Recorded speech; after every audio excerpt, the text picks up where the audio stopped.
Jaden Campbell fan club. Yeah, me. thank you very much. I think the Titans are so much better with Jaden Campbell in there. Good thing about him, bro, good things just seem to happen around him, and the ball seems to always bounce his way. I remember Benny Barber in his prime, he used to put up chips, Hainsey in his prime. I remember Joey said at one time that the ball is like an extension of their body. It's like a fifth limb as well. And he's got that class about him as well. And Titans are just better within him. Even though he's not big, he can score off offloads. He can be. He set up a try last week on the blind side where he caught a wide 4 and put his Masters over with a simple block play as well. I think he sees the game so clearly, and he's got X factor in him. So I'm a Benny Hunt on that play too. I'm a big fan of Jaden Campbell. YKTR Sports Nation, welcome back to the greatest sports podcast in the YKTR network. In our minds. Not even in the suburb at the moment. Bloke in the bar in the same spot as we are. He's always been Hello Sports have always been they're the big dogs now as well. But we are back, guys. We are in the Body Science Content Studio. You guys can get your Body Science moves from Chemist Warehouse now as well. So before we skip a scope. Sorry, bro. Got the intro. Got Vintage Jackson and the producer Cam. So we're all ready to go. Before we get into this podcast is brought to you by Steady Freddy. Get 15% off and use the code YKTR15 for a better fucking world. Boys, on the show, we speak about champions a lot and we try to pick who comes first. But in the bedroom, champions do not come first. Steady Freddy is a doctor-formulated delay spray that helps guys last longer in bed. Kayla's been stealing it from the office upstairs when he took off to Bali. If you want to go check out his vlog, go check out that vlog. Take your game to the next level. Steady Freddy is here to help you go the extra distance. They've released a multivitamin specifically for male sexual health called Ball Boost. If you want to use our code YKTR15, get 15% off. Caleb, can you flip one around too? Good intro. Good intro. Yeah, really that was a really good intro. Really good read. There it is. Last week I had it upside down because we had the cameras flipped and I didn't realise too until I watched it back and I was like, can you start carrying some weight on these ad reads? No. Sorry. They're harder than you think they are, eh? No, yeah, I did them for a little bit with Jacko. They're all right. Hey, what's been happening? You did a good job. Yeah, thank you, bro. I appreciate that.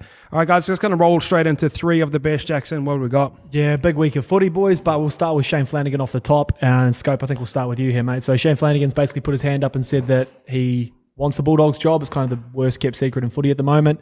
Came out and said that he's got some plans. He's got some ideas on how he'd do things. Shane Flanagan to the Dogs, man. What do you reckon? Yeah, he would have to be leading candidate at the moment, wouldn't he? So the names that have also been tossed up, and I think he's thrown his bid in is Jim Dimmick. So I had both of these guys. Jimmy Dimmick was my under-20s coach at the Roosters back in the day, and at the time Shane Flanagan was the assistant coach to first grade. And then we spent a little bit of time. I did some full-time training with him part-time. He's a good coach. I know, we sort of touched on it a little bit last week. I think when you look at the grand schema, the coaches are available, and we talk about probably some more younger guys that we would prefer, but whether they want the job in guys like a guy like Cameron Ciraldo. But if you're looking at it from a Bulldogs perspective, I think Flano probably stands out from the rest. Another name that's been tossed up is probably Paul Green. There's a number of things to take into it. You know, if you look at a resume, both of those two guys have won competitions.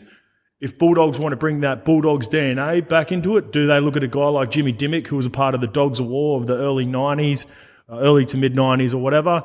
Or do they look at a young up-and-comer and a guy like Cameron Ciraldo? So I think the big domino in all this, I still think Cameron Ciraldo is the most sought-out head coach in the NRL right now.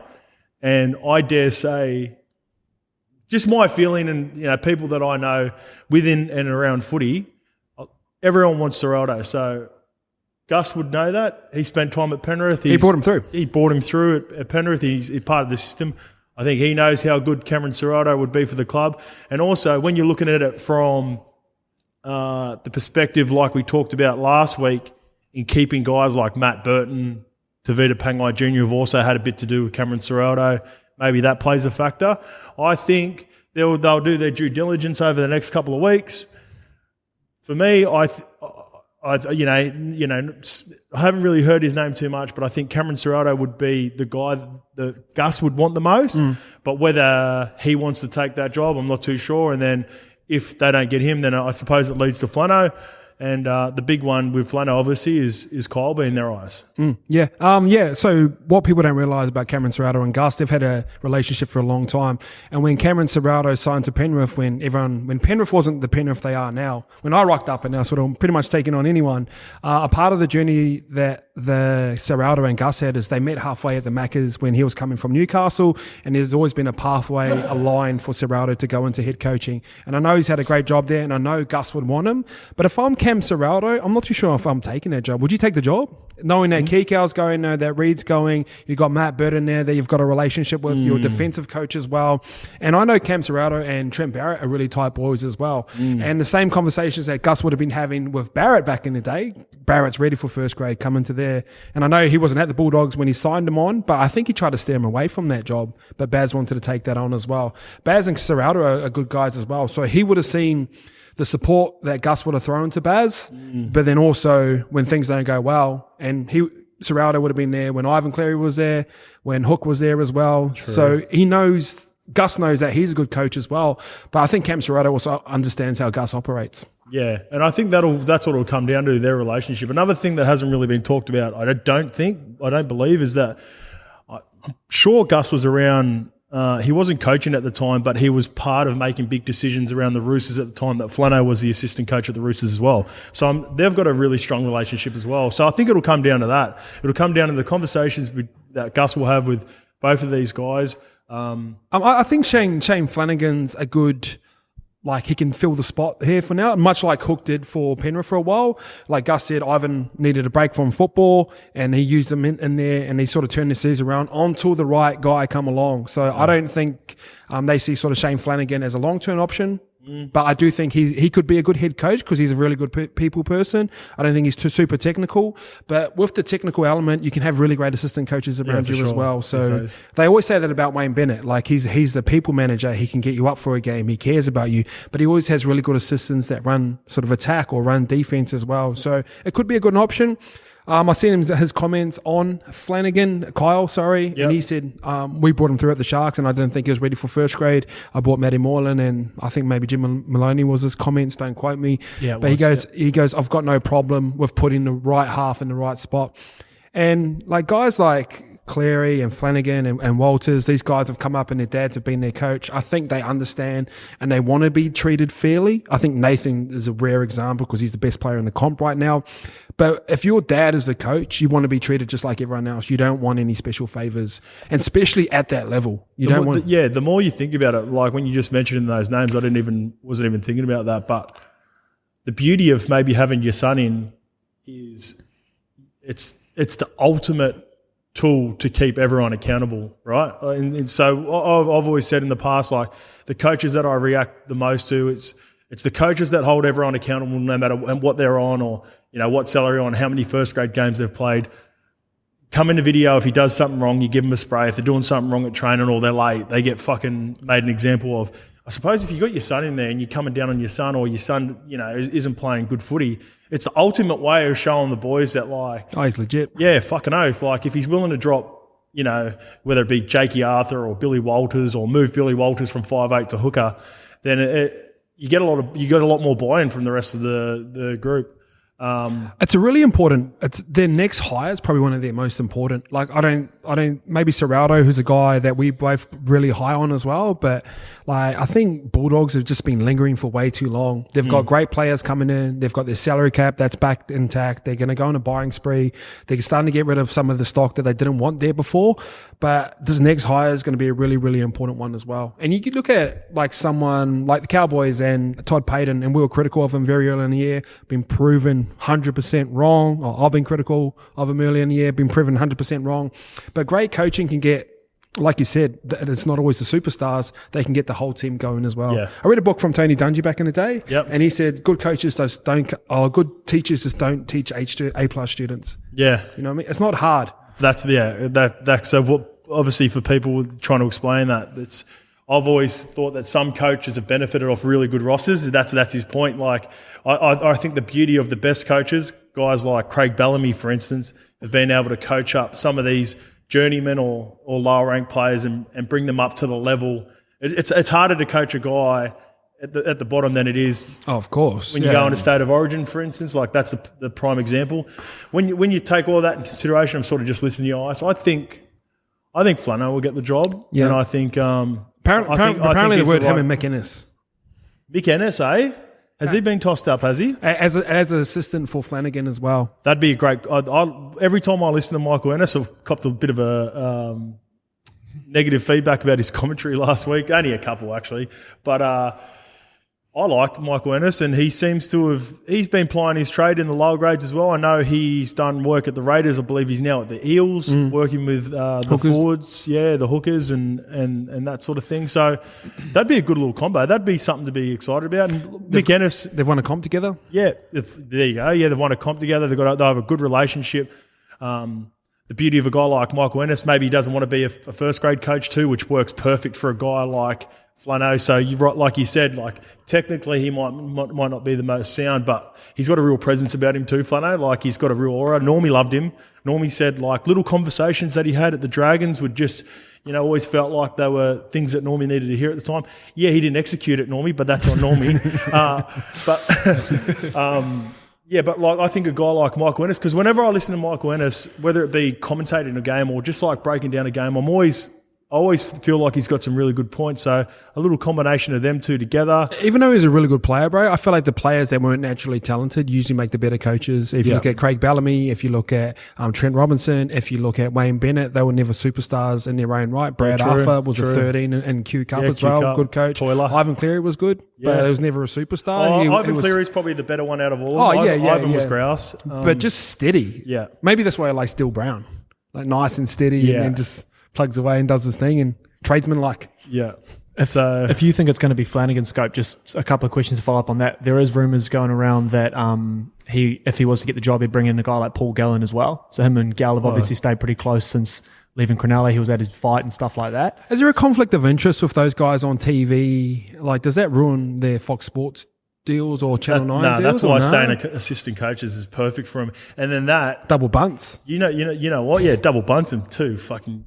You never knock anyone for that. And then also, when you push into a role like that, right, there are so many people that are putting their hands up, whether you've got like coaches in the ranks. Sometimes there are coaches in the ranks and then it just makes the head coach a little bit uneasy because, fuck, if you go on a bit of a run, it's that interim coach that could potentially become the head coach. If you got guys like, just say if it is true, I'm not too sure, I'm only hearing this as you go. Gallen and Ennis, if he gets Gallen and Ennis in, they're doing work at 9 and Fox respectively, and like I can just sort of see them guys as being fucking long-term assistant coaches.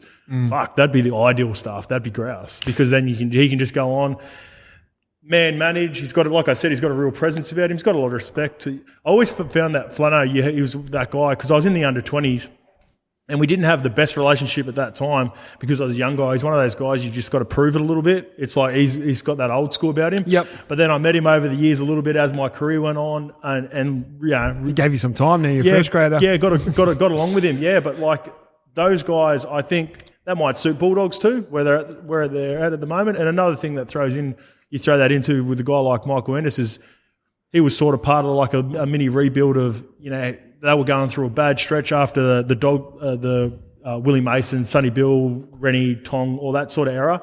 And then they went through that nice little patch where they made a couple of grand finals in those years. Michael Ennis was a part of that. Yeah, of course. The Bulldogs. So and like he knows the fabric of the kennel there. And the DNA of those types of players, they're kind of like Gal's a toiler and tough and grubby, and Michael Ennis is that as well. So that three collectively together might be a good three, thing. Man. That's a good three. If that's a legit three, then I'd be excited as being a Bulldogs fan. What about this then? I have 2 questions before we move off Flanagan. If he does get the job, is it a good thing or a bad thing that he publicly has come out like he has now and sort of put a little bit of pressure on and said that he wants the job? And second question would be, if he is going to get the role anyway, why roll with the interim? Why not just throw him? He said he's ready to go tomorrow.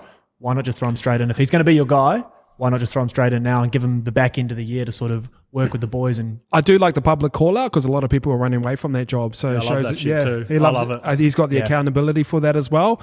But sometimes when you're rolling into a mid-season, it's like you're rolling into like a damaged home already as well. So a lot of the someone time, else's mess. someone else's mess. So a lot of the times you want to instill like culture and training values and whatever he wants to install within his club. It's too hard to do that mid-season. One, the boys are sore after a game anyway. You can get 1 or 2 training sessions and you're on again as well. So there's times that has worked as interim coach, and Todd Payton going into the Warriors. Remember that? Yeah. He went on a bit of a stretch, got offered the head job, but he obviously moved up to the Cowboys and doing really great things right now. But it definitely can work. But if I was him, I'd just go, I want the job, but I'll see you at the end of the year. I'll be there first day of September, planning out my year. I'd start the planning now. They've got a head jump. They're not having to worry about games and planning and dealing with results and media and anything like that. He's got a nice year 6 months to plan out November the 1st when the boys will be back at training. So, Scope, what about you? Would you rather be straight in?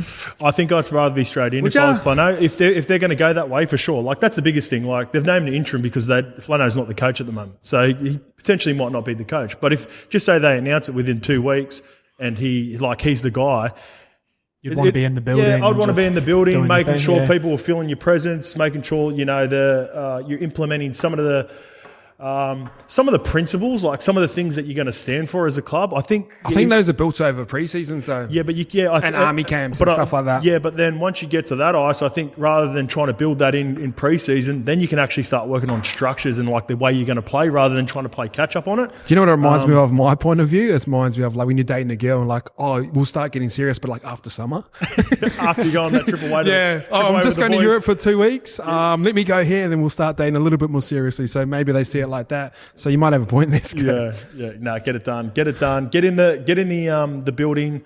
Even if it's still like Mick Potter's the interim and he's taking care of all the training stuff, so you can be around the facility, meet people, let people know who you are as a coach, what you expect of them. Sort of take over as that. I wouldn't. Yeah. I'd rather sit there back and plan, and obviously the boys, they've all got television commitments and stuff as well. I just think it gets like a little bit messy. Season's almost over. We're almost into Origin. No one's really paying attention to club football over these next 6 weeks. I'll just sit back and chill. And it's probably the most chilled he's going to be if he gets the job next couple of years, he'll be falling back out. That big three though. That's a good three. That's a good three. I'd be excited if I was a Bulldogs fan if Flano, Gallen and Ennis were rolling for sure. All right, Skip, let's move on to the refereeing. I know you want to touch on this. Yeah. We're a bit later in the week, but it's sort of still the hangover and the questions are remaining. The bunkers come under question. There was a few really bad ones over the weekend. And going into Origin, everyone sort of starts to get a little bit toey about refereeing. But what did you make of obviously the main calls in question over the weekend and then rolling forward? Yeah, well, the explanation as well, that's what sort of dragged it out for me. The Annesley's come out, and in particular one that stands out is the Broncos one, where it's like every day of the week that's an obstruction. You could see that not only it obstructed his view, he also went to make a little play at it. Yeah, players, Clune could have probably had a better crack at trying to make the attempt on Katoni Staggs, but like every day of the week, that has been an obstruction. So including weekends? And weekends, yeah, even on fucking silly Sundays. But yeah, the fact that he come out and sort of hasn't admitted to it. The thing that let it down and the Knights players, right? So they just went to shit after it. So it's probably not. It hasn't become like everyone knew it was a bad call, but a lot of people were like, well, it didn't matter anyway because the Broncos pumped him. Like they pumped them after that. Yeah, they did, right? So if memory serves me correct, about the 40-metre line, 10 out from. So they were in position to take. They were down by 2. They could have taken the penalty. More likely than not, it was too far out to take a kick. But you do that and you build a momentum. But what I'm saying about the Knights and letting themselves down and making the call bigger than what it should be was they just went to shit and let the Broncos roll them. Whereas like, what's the solution though? Like. You got to get the right call. Yeah, but there was heaps of mistakes over there. Like, what is the right solution though? And is there a space for human error within refereeing? Oh yeah. So with the bunker, like people were talking about not using the bunker now. No, the bunker gets more calls right than it does wrong. But when it's so blatantly obvious, like there was a couple of other ones that were rough calls because we haven't really talked about refereeing up until this point. You know, there's been the odd bad call on a few weeks. Warriors fans in particular, they always they're always a little bit harshly done by in the comments. We get a fair few of them. Roosters are. Roosters are on the other end. No, we're one of the most penalised sides in the comp, I think. Yeah, we got Jared Wera, Hargraves, and Radley. That's why. Yeah, it's when and where you get them that's normally the concern. But there's been some bad calls. But I just thought the fact that there was a couple of other bad ones. I think the Eagles game was really bad as well. That was awful. Mitch Moses shouldn't have been sent for 10. That was more of just a little bump contest. That's a professional foul, though. But yeah, closer to the line. It was a professional foul closer to the line. But I think it was more of a bump for me. And this is, you know me, I'm fucking Seagulls. Like Casually. We talk about him like I wanted the Seagulls to win. And then again later, I think it was a bit of a square up in the second half when Kepi sort of just tipped him over a little bit. I think it was a penalty. I think it was the Moses one just because his hand went over and it was subtle. It was the slightest of glances, you know what I mean? 40 metres out. It's top. Jicko matters because it was Tommy Turbo. Maybe, but just a couple of calls over the weekend. 40 metres out was like 5 metres out for me and you, Scope, for Tommy Turbo. Does that come into consideration? Yeah, I'm home from 50 out from there. But I think anything with refereeing and this has been a really bad week and we're going to shine light on them. Whenever is the person who's holding people accountable, there's always going to be hate from them as well. And there's sides that hate them and there's other sides like the Broncos or something that they wouldn't even be thinking about it. Yeah. So it's like parking wardens and cop. Whoever's there to enforce the law, most people aren't going to like them because sometimes they can affect you in a negative way as well. So I do think there is room for human error and there is always going to be, but I think I agree with you. There's just been too much this weekend. Yeah. And the thing that I just want to reiterate with it is do you know there's been chat of getting rid of the bunker. You don't get rid of the bunker. If anything, they get more decisions right than wrong. But what it does is it puts pressure on the bunker where there are obvious ones for everyone to see. Even if you disagree with the way that it's ruled, that's not come into question. It was blatant that due to the letter of the law, that should have been a penalty. And then what happens is people start going, what do we have the bunker for if they're still getting it wrong? Which is a good question. It brings that into what's the word, dispute when it shouldn't have to. You should just get that call right. It'd be like getting rid of speed cameras. Yeah, you can't do it. It's the inconsistency. There was one in the Wires game where Reece Walsh clearly off the break held the leg. It was a clear professional foul, laid on the leg, and it was a penalty, and the Dragons boys rightfully were blowing up. So I think with all this refereeing stuff, if it's consistent, even if it's consistently 50-50, people just want consistency. It makes no sense. How do we feel about the slow-mo? Because I know Joey always has this point of you're talking about the gag eye. But obviously examples when the foot's close to the line or the feet's up in the air, that's really important. But Joey always talks about the game's not played in slow-mo, so it shouldn't be refereed in slow-mo. Yeah, so the reason I'm not too worried about that gag eye one, because that's how they've ruled it the entire year. And it's been consistent. If anyone's lost the ball, they've had to re-grip the ball. Did you think it was a try? Yep, I did, yeah. I thought it was a try. Due to the letter of the law, no, I didn't think it was a try. But due to 1908, since footy's been around? Yeah, if you go back to 3 years ago, it's a try. I scored about fucking 5 of those in 2013. That was jam. But you can't do it anymore. And they've been consistent with it. So that's the thing. They've stayed consistent with that part of it. Yeah, I thought it was, take it back a couple of years, get rid of it. Some of those boys that will sort of lose the ball but re-grip it before it goes down. Just a couple of little howlers there. What about this? This might be... Sorry. Yeah. What's the difference between that and... do they still do that when they play the ball when there's a slight bobble, but they hit it before they ground? They don't really call that as a knock-on, eh? No. So what's the difference there? The whole re-gripping the ball thing seems bizarre to me because, like you mean, in general play, it doesn't really get adjudicated on. But as soon as there's a try scoring opportunity, what do you mean by that? So, say you make a tackle on me side on and it bumps up and I catch it again, but then get tackled. It's the same motion, but it's just there's no points involved. Yeah. Do you know what I mean? But it's re-gripping before it hits the ground. That's the difference. Yeah, but they are. Yeah. No, we could go down. I think we're going to confuse each other here. I can see this going ugly. Yeah, getting a little bit technical. Dumb question, Ice. The bunkers, no such thing as dumb questions, just dumb people. The bunkers. Well, here comes a dumb question. Why'd you look at me then? Were you looking for a laugh? What were you looking at? The bunkers, obviously, they forever video refs. Same thing. They're not allowed to have obviously commentary playing. They're watching the game because they don't want to be influenced by what the commentators are saying. I feel like sometimes the commentators are never wrong when it comes to these decisions. I think they've got a better feel for the game. Oh, yeah, that is a dumb I think question. they've got a feel for the game like a little bit better than, say, if I was just sitting in the box. So if I'm watching that Gagai one, I would have said try straight away. Whereas if you get a guy like Brandy Alexander who's got a better feel for the game in your ear, does that help or hinder a bunker? I was just thinking there, far-fetched question. What about having 3 guys in the bunker and you go to 2-1? Is that a good idea or not? It's not dumb. But then you think of boxing and it's always I like... wonder what they do. Is it one guy? I wouldn't be isn't it surprised. Luke Patton? I believe the general? I believe there's 2 people in the bunker Yeah, adjudicating on decisions. Is that a bad idea, Scope? 2-1. It's majority. Yeah. That's the micro there, boys. All right, let's move on. Last one before we go. Our boy Ice Chanel Harris-TAVITA hitting the gap year. So a few contracts on the table reportedly, and Chanel has opted to take a year away from footy at 23 years old. Warriors wanted to extend him. As we understand, there's a few different other clubs that were having a little look too. Says he's over it, wants a year off footy. He talks about one quote which I plucked out. He said he felt guilty when he thought about making the decision because he knew the position he was in, every kid wanted to be in it. He didn't want to let himself or the boys down, but I sort of just throw to you a bit open with this one. What do you make of Chanel taking a year off footy? I actually love it. Like the accountability for a 23-year-old to actually do this. And that quote there, I felt guilty when I think about it and the decision I'm making. Like I felt that as well when I wanted to leave football and I was like, this is what I wanted to do my whole life. And then once you're in football, everyone's like, that's the dream job. That's the dream job. But for me, it just wasn't my dream. And I get if you're a Cameron Smith or someone great like that and you're killing it all the time, that football side can be really fun. But there's other sides of it where it's not that fun. And Chanel's played for the Warriors. He's played for 3 different head coaches, 3 different systems. I'm not too sure how many games in, but he's had a really rough introduction into NRL. And I think a gap year is mad.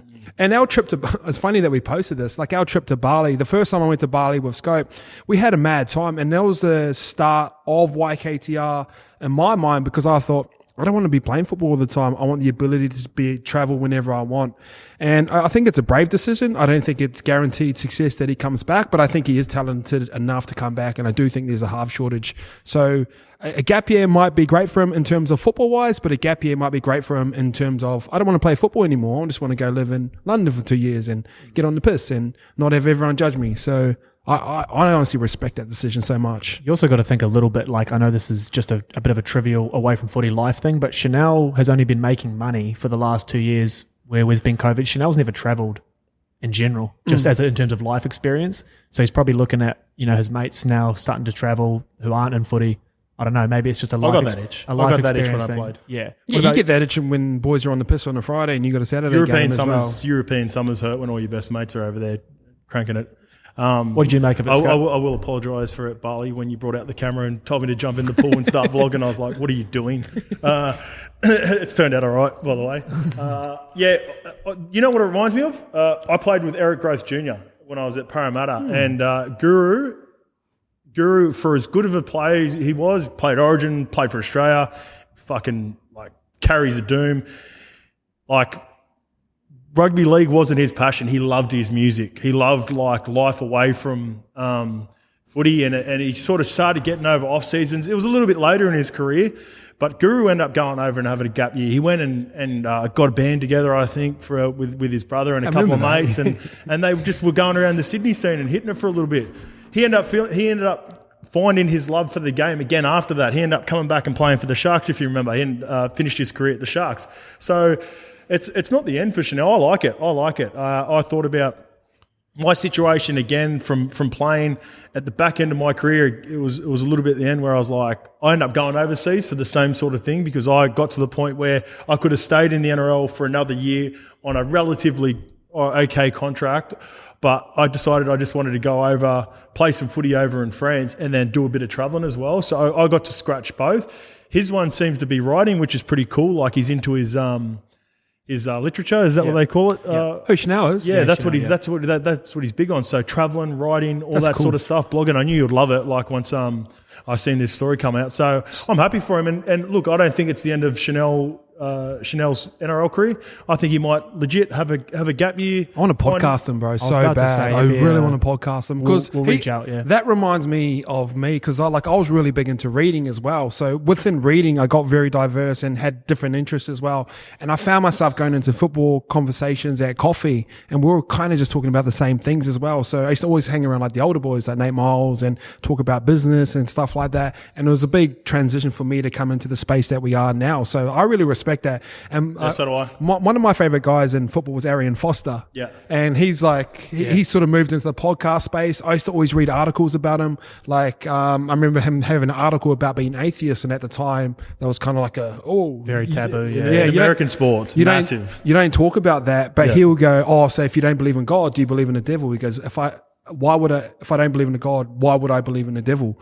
And he used to have these thought patterns of like, we had God on our side. It's like, if God cares about everyone, why is he going for your side and not the other side? Yeah, and I just always found those takes really interesting. And I used to love his podcast, and he was diverse, and he left football a lot earlier than he needed to. And I think a lot of the times we associate, like sometimes we see something in someone else and you're like, that's a bit of me. That's why we resonate with people. I think the Chanel thing's really, really cool. And I know the diehard football fans will be going, what the fuck are you doing?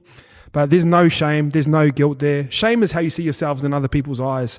If he's not comfortable looking himself in the mirror right now as a football player, he should go do this, and this is what he's doing. I think it's so mad, bro. I think it's cool. And the beauty of it all too is what he does is obviously he's thinking about like his teammates, which is mad. He said like it makes me love him even more that he said something along the lines of like his manager was coming to Brisbane to talk contract extension, and he said the whole week he just had anxiety because he knew he didn't want to do it, but he just knew he had to tell the boys, and he didn't know how to go about that conversation. So it would have been a stressful, probably month. How long's everyone been talking about his contract? About a month.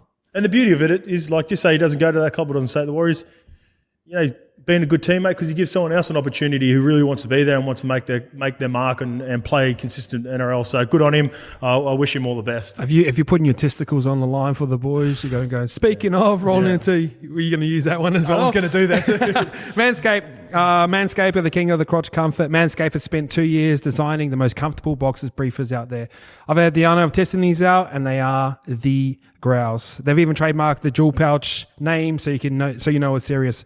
All right, guys, if you do want to buy some Manscaped, 20% off, free shipping, use my code ICE. I'm just going to roll with that one for now. It's all team, eh? Yeah, all team, baby. Doesn't matter if I score a double, we both win. You're the boss, baby. You scoring, we scoring. ICE, Manscaped, jump on, cop your boxes, cop some deodorant. They got everything, got shavers as well. So shout out to Manscaped. All right, let's roll into the games. Preview, Scope. Do you have something? I just got one little thing to get into before we get on. What is it? As you know, this is nothing crazy, but I was a bit of a late bloomer. Over the last couple of weeks, we've had a few late bloomers that have come in. I started off a couple of weeks ago with Sonny Luke that we talked about, made his debut for the Panthers around 27-28. Zach Walford, round 25 for the Raiders last week, or at Magic round. Lockie Miller for obviously he's a little bit different because he had a career in the sevens before he come and played for Cronulla on the weekend. But my boy Zach Docker Clay, he's a family friend, 28 years old. Congrats to all those boys. Like I said, I was a late bloomer myself. Didn't debut till 23, which is relatively late as well. I just love the persistence of all those guys. So I just want to give him a shout out. In particular, Zachy. Zachy's like family for me. So I was pumped for him to see get a run on the weekend. And that's like the flawed thing about the 20 system that everyone used to talk about. So some of the standouts of late bloomers, obviously Cody Walker and Damien Cook, and they're probably some of the highest paid and the most influential. The way you get paid is if you're influential in games, and sometimes the development takes a lot longer. Someone like even like a Jerome Hughes, he's probably one of the best sevens. He wasn't guaranteed first grade success. Yep. They picked him up from the Titans, and he played like cut for a couple years. So I love the late bloomer. Did you mention Cookie as well too before? Damien Cook. He was a late bloomer from the Bulldogs, played heaps of reserve grade. It seems to be like already I'm thinking of Cookie as well. 3 of these boys are hookers as well. Probably because they're a little bit smaller, takes them a little bit longer to develop. And the game's gotten smaller. Yeah. It's like the props are more agile, the props back row is a lot faster and stuff. Yep. So the game, and like the small fullbacks are cool like right now. Yep. Remember a couple of years ago you needed to be like Latrell, and unless you're like Slad and you got fucking skates on with Benny Barber, like even wingers, bro. Look, Brian Toto, Taylor May, low to the ground, little nuggets, bang, rolling through people. Laurie, play the balls. Laurie, Jaden Campbell, like those guys. Matt Duffy, Pappenhausen, the small fullbacks, the vibe right now. Reece Walsh is not a big dude. Yeah. Yeah. So, shout out to those boys. Shout out to the late bloomers. I like that, Scope. All right, review preview. Ice, we'll start with you on this one. Thursday night footy, Storm versus Manly. Jerome Hughes is back in, and your boy Georgie Tafua is back as well. Yeah. First game in a couple of years for Georgie. Go. So Garrick moves to fullback. I start on the Storm. What'd you make of him? It's probably the first time they've been embarrassed in a long, long time. They're usually on the other side of pumping teams as well. And I know the boys have been in a little bit of trouble off the field, but as a team and as Melbourne, not often are they embarrassed, and they're not by results, but also effort. So they went up there to the Cowboys, got smacked, got embarrassed. They've been embarrassed 2 weeks in a row. So I think they're going to be looking forward to this game. And I think it shows the importance of superstars, Ryan Papenhuyzen, Jerome Hughes. If they have one of those guys... Nelson Solomona. He's a big one. No one really talks about Nelson when Nelson's out. He's massive when he's out. Skittles. Not only physically, but for their go forward. It's because their shape's so pretty to watch. So you forget about the platform that's laid before that as well. So all great points go. But I think if they have one of those, I think the game's a little bit closer. I think the Cowboys were up for that, but...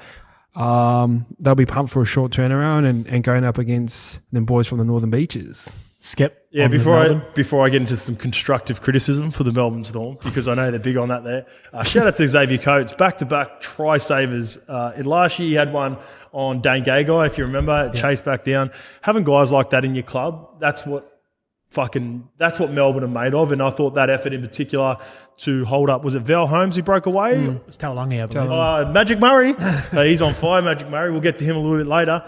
But I shout out to Coates. He's one of those guys. Yeah, he's still a little bit raw. He's got the odd bad read in him, but he's all effort, man, and that's what I love about players like that. Now on to the constructive criticism. I was looking at the depth of the Melbourne Storm, Isaac, of past. I think the role players that normally come on and that play a real basic, no nonsense style of footy, I think they just got away from that in the last couple of weeks. Guys that maybe would have been a part of the system. I'm not too sure. I probably should have a look into this, whether these guys have been in the system long enough to know what's expected of them when they come into first grade.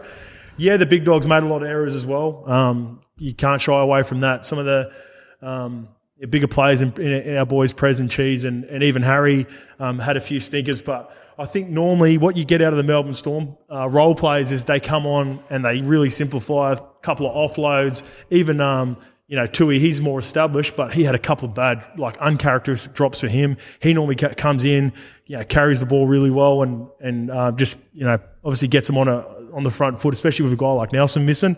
But the one thing I was looking at, and I'm real big on it because I talk about it a lot. I always look for, leadership and body language. I'm really big on body language. And the beauty of the Melbourne Storm is they'd be disappointed with that performance and they won't take it lightly, but I'm confident they'll bounce back because when you look at them, they're even Bellamy, you looked at Bellamy when he was at the start of the game, he was pissed off and he was typical emotional Craig Bellamy.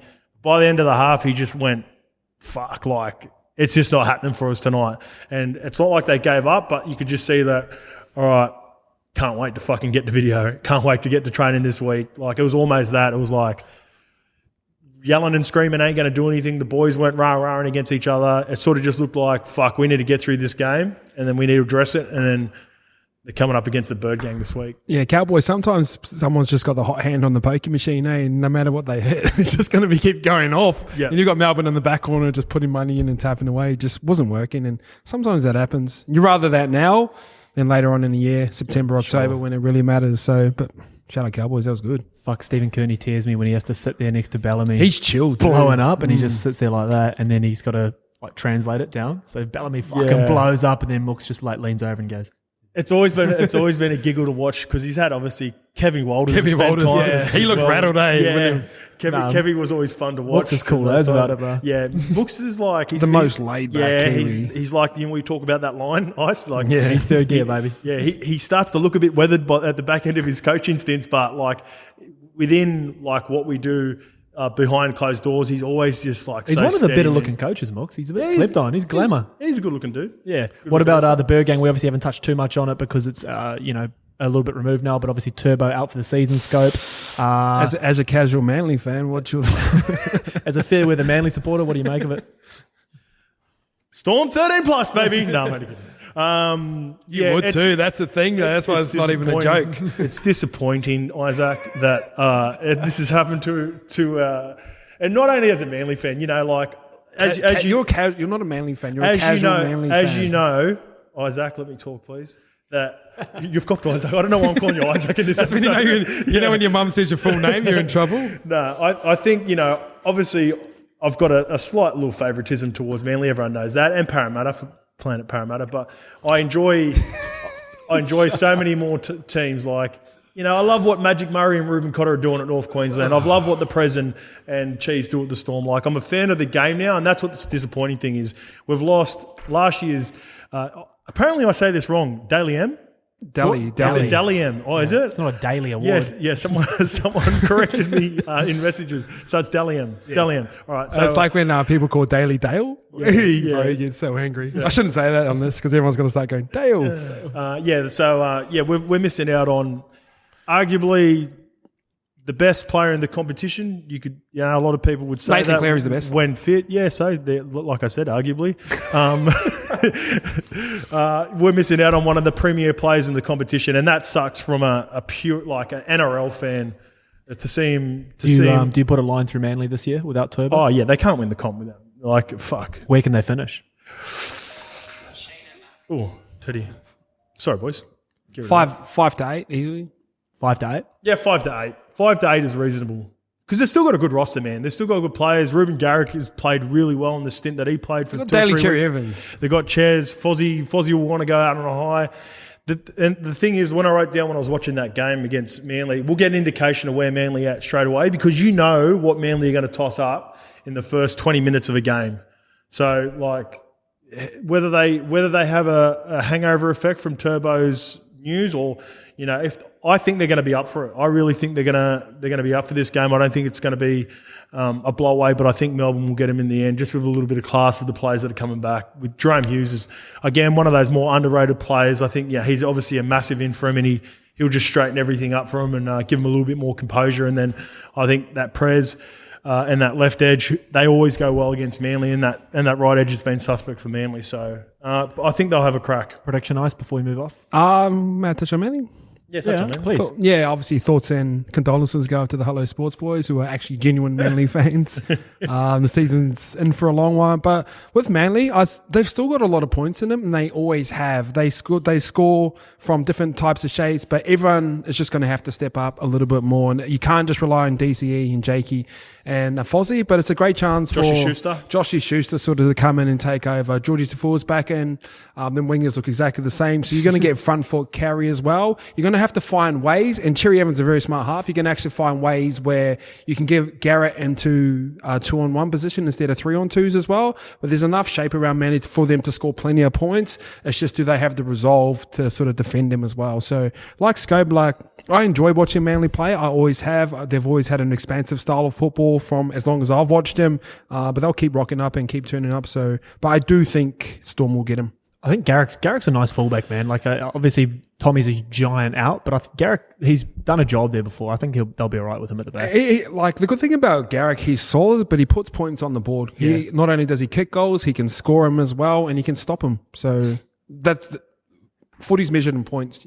I think the biggest thing, the improvement with Gaz this year has been as well, I spoke to Ches about it, is last year when they lost Turbo, they didn't try to change anything. They still wanted to play that same style of footy, where Gaz just isn't that player. So now they'll have to play probably a more conservative part of his footy. And even Gaz said, I was sort of trying to be Turbo, and, obviously it's fucking too hard to replicate what Turbo brings to that team. So he just wanted to be safe. You'd appreciate this as the ball playing back rower. No, this is the type of shape that they can run. So instead of Fozzie going into the line with a Schuster and out the back to a Garrick where he used to play the 3-on-2, you pass it out to the Schuster and then let Morgan Harper run the line, and you get Garrett out the back and Georgie, someone's sweeping like that. Yep. So instead of, there's only a certain amount of fullbacks that can strip 3-on-2s. You think your Matty Moylan's, Hines, guys like that do it very easy. Darius Boyd made a career off it. It's a lot harder to pull off than what you think. Yeah. Boyd but it's not hard. Yeah, it's not. Trinky's grass. It's not hard to do a 2-on-1. It's like the most one of the skills you're taught as a kid. So I think they push their block plays a little bit wider, but there might be some joy through the middle as well. You saw Lockie Croker go through the middle. Ches is one of the great pushers of all time. I think there's points in there, but they're going to have to adjust. But they're footballers, Manly, and they always have been. Do you think Schuster can become an 80-minute player? Because I love Andrew Davey as well, but I think if they're going to do anything this year, I think they need Schuster playing bigger minutes. Shuey played 80 minutes multiple times last year. He's got to obviously just get his fitness back because of the injuries that he's had in the preseason. Then again, he had a bit of a niggle when he came back, I think, against South, but he's capable of playing 80. He's going to need to play 80, and he's going to. I've got massive raps on, obviously I love me some Andrew Davey, but Ola Kawatu and Joshua Schuster, they're big time players, and Bullymore, bro. Bullymore's nice. Yeah, well, Corey Parker had him in his Queensland predicted side. Did he? Yeah, he had him in the 18th man jumper. 19th man. He's 18th man for Manly this week, so it's maybe the wrong Rona one. But yeah, Bullymore goes all right. And, he's on the bench. Bullymore. Are you sure? Yeah, I'm pretty sure. Yeah. No, 18th, I think. No, he's in the 16 jumper last night. Ooh. Yeah, he'd been named. So yeah, Bullymore's in. Yeah, Bullymore in the 16. Oh yeah, Caleb, can you turn the air conditioning off now too? It's freezing. All right, let's move on to the Panthers versus the Cowboys. The Cowboys have gone back to back, taking on the big dogs. They have Taumalolo and Felt out this week, Ice. But let's start with the Penrith Panthers. What have you made of them so far? Fuck, they're cool. Yeah. Like, you would have seen them like a year and a half ago, and I lost money on the dumbest money I've ever thrown away. I just let pride get in the way. But you watched the Panthers probably a year and a half ago, and they kind of still had that like little chip on their shoulder. Like, it's so funny you're saying this. This is what you're saying? Yeah. Like, they had that sort of like, we're from the rough area, we need something to prove right now. Right now, they're the big dogs, they're the champions. They've got this element of coolness about them. Like, cool people don't try to be cool, they just are. Like, a rich person doesn't have to tell you he's rich, you just already know.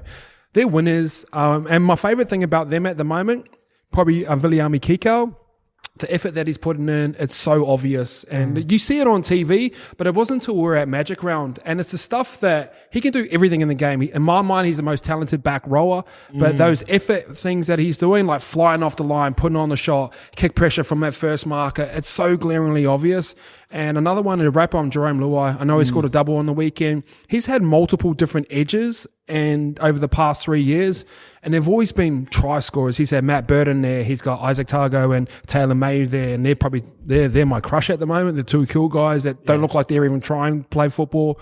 I don't think I've ever seen them smile, the boys. they're just fucking so cool, and they make that pink uniform look fucking mad. You know what I wrote down? I go, Panthers are that good now. It's just humbled them. Yeah, it's just what we do. And I'm not even saying like they weren't not humble off the field. You meet all those guys. Fuck, I've met a couple of them. They're so fucking respectful and humble off the field.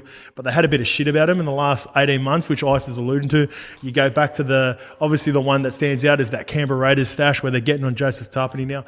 Bro, they legit run over people and pick them up and help them up and shit like that. And then if something happens Viliami Kikau did this mad kick chase, which Ice is alluding to with his effort plays now. When you used to look at Viliami Kikau, you used to think, he's just fucking X factor, or mate, his work away from the ball is fucking so much better. And just this year, for me, he was grouse last year, but he's gone to another level this year.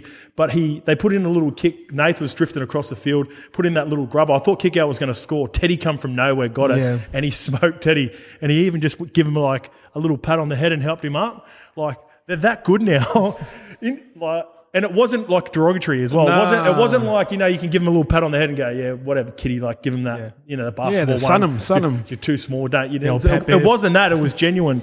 I just the Panthers are that good now that they're just they're distant second. Everyone else is distant second. They've lost one game, bro. Yeah. They lost to Para. Yeah. Para got him. What about the Cowboys? Ice, obviously, that's my team, man. Did a job. I think it was the Storm's biggest loss in 9 years or something at the hands of the Cowboys. But what did you make of them so far? Yeah, they're just awesome to watch. And if we said last year that Taumalolo and Felt are out, you would have gone game over. I didn't see that as big of an issue as it is anymore. We touched on last week as Taumalolo. We're not even really talking about him. He's still very effective. He's still probably their top 2, top 3 players right now. These are their best days. Yeah, just the influence that he has in the locker room, having a look at that guy. The fact that they lost him 25, 30 minutes into the game and still just didn't even drop a beat. Replacing Felt with the Hammer's not bad either. Not bad. Yeah. So, yeah, like they're in a really good place right now. They're high on confidence. Everyone's playing at an elite level. And, like, potential can only go so far. I remember we had a speed coach right now. He goes, I could teach you all the skills you want, but you can only get to a certain amount of pace. You know what I mean? So, like, in terms of potential, most of them are playing right at the top, and this is why they're winning games and they're beating really good sides, and they're sitting on the table where they are because everyone's playing to the potential of it. And they look like an actual team. I asked you this question a couple of weeks ago. I said, are they legit? And you said, absolutely, they're contenders. But we all stopped short of saying they can win the grand final. After what you saw last week, can they win the GF? No. Because just because of who they're playing, just because Penrith's there as well. I even think they can beat Penrith this week. Like, it wouldn't shock me, but I think Penrith beat them 7 or 8 times out of 10. Like, Cowboys, that's how good I think Penrith are now. I think Penrith, obviously they lost to Parramatta. I think if they play Parramatta 10 times, they beat them 7 or 8. Like, I think they play Melbourne, they beat them 7 or 8. Like, I just think Penrith, for me, it's distant second now, man. Like, Penrith are just drifting away. But it's exciting to see Cowboys. Were you done? Sorry, Ice, before I cut you off? Yeah, go, bro. Yeah. Cowboys, and this is the ultimate compliment for me, they Melbourne. They, like, the way that they went and were relentless and, like, scored their points. And there was, again, going back to body language, and there wasn't any pointing and screaming or anyone blaming each other. But the try when Reece Robson got out and tipped on, steered and got out and tipped onto Robson, everyone, like, they were under the pump. There were that many questions that were asked during that set, and everyone just, like, got up and was, you know, when Melbourne have put 70 on the Warriors and everyone's like, no one's even saying anything because they're just lost. Melbourne Harry looked up. Harry was the one that stood out for me. Harry looked up and was like, whose fault was that? And it was no one's fault. It honestly was no one's fault. It was just Cowboys were just on fire and they're flowing. It's good to see. They're my favourite team. You know, one of my favourite watches at the moment. I love the style of footy they play. They've got really good skill, in particular up in North Queensland. They really turn it on. They feel really comfortable playing in those conditions up there, where other teams, I think they go up there, get a little bit nervous, and they try to play maybe a controlled style of footy up in Townsville because they know how hot it is compared to other fields. Whereas Cowboys, again, Pat and Val, they're sweeping from side to side, getting in where they can. Just impressive to watch. It's like I said, I think Penrith will win. I think Cowboys are capable of beating them. But again, Penrith are far and away the best team in the competition. What's Ivan done to his knee? Ivan? Yeah, he's on crutches, and I knew he missed the game because he was in hospital for his knee. I'll have a look. I'm not too sure. Walking over no ACL. Oh, haven't you seen it? No, he's fucked, bro. Yeah, he's in a bad way. Yeah, I don't know. Maybe he had surgery or something and it went wrong, and then maybe he had got a little infection. He's missed 2 games. He missed Magic Round and the one against Parramatta, and I seen him hobbling the other day on Channel 9. Anyway, let's move on to the Broncos versus the Titans. Or why have I got Titans there? Yeah, Broncos versus Titans. Sorry, Broncos versus Titans. I've still got the Knights notes in there from last week. Broncos versus Titans. Let's talk about Brisbane. Obviously, they've shocked the world at the moment, sitting where they are, but still doing their thing. What do you made of Broncos last week? Like, well, me and Scope have always said this. You need certain teams to be good, and we always want the Bulldogs to be good because the fan base they bring with it, Parramatta. Football's just better when the Broncos are good because a lot of people hate the Broncos as well. They're a team that you don't like. So it was a good performance from them. Obviously, Adam Reynolds has been getting a lot of the credit, and it did take a little while for them to get going. But in my mind, there's something about Tyson Gamble. Yeah, I thought, yeah. So just something about him. And you know that movie in Shallow Hal when you they do that little thing like that where they go like individually on his own. Do you know what I'm talking about? The scene on Shallow Hal? Because he makes heaps of errors. Like he even says it himself. Oh, I love listening to him because he gets interviewed by Channel 9 a fair bit because Joey knows. They know he's going to give him good content. He's even, a couple of kicks were awful. I fucking dropped the ball. But I had a crack and getting in people's faces. That's who he is. So the reference I'm talking about on Shallow Hal, they say like individually when the girl's on their own, like you can sort of pick him out. But when they look as a group, they're better. Yeah. That's Tyson Gamble. When you watch him play on his own. Clip that up. That's hilarious. When you watch him play on his own, you're like, what is there something about him? He runs hard, he tries hard, his pass out great, he actually kicks all right as well, but he's actually got a physically big body. Like when Joe was interviewing him, I was like, bro, he's a lot bigger than I thought he was going to be. He'd almost be in the Jack Wyden type mold of really big physical dudes. So something about him. Ezra Mam, I thought his inclusion was really good, and it was funny he was going up against Anthony Milford because they kind of play the same. Yeah. But it was his first game in first grade. And when you move into your first game of first grade, everything moves a lot quicker. The line comes up a little bit quicker. I know he got credited for that try assist with the flick out the back, but I loved him. I loved his touches. I thought he was tough on defense. There was times when there was a halfback, he was going back to A, he was shooting up and trying to put a shot on props and stuff like that. So I've heard he's tough, but he's got that bit of magic about him as well. And to me, it was obvious that he's going to be a good player. Scope, Broncos? Yeah, so Broncos were they're the opposite of the team that they played on the weekend in the Knights is that they've found belief within effort, like effort play. So when I talk about like these middle-ranked teams and how they can go on a bit of a run, what happens is it comes down to a couple of like selfless acts. And when you look at a guy like Tyson Gamble, it's like energy, you know he's going to turn up, he's going to dive on loose balls. Some of the little things that don't turn up on the stats, like I'm not talking about 25 carries for 200 metres, because at the end of the day, as good as that is, that's a mad achievement. It fucking looks good for yourself as well. I'm talking about the kick pressures that Viliami Kickout's doing now, kick chase, some of these little things.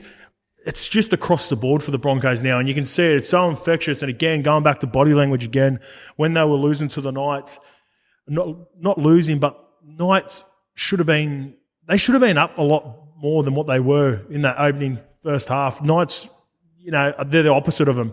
They don't have that belief in each other at the moment. They haven't got those continued actions over an extended period of time, because you can do it in a game where one player can do it and he can make some players in the team look a bit worse because, you know, he's doing it week to week and someone else isn't doing it.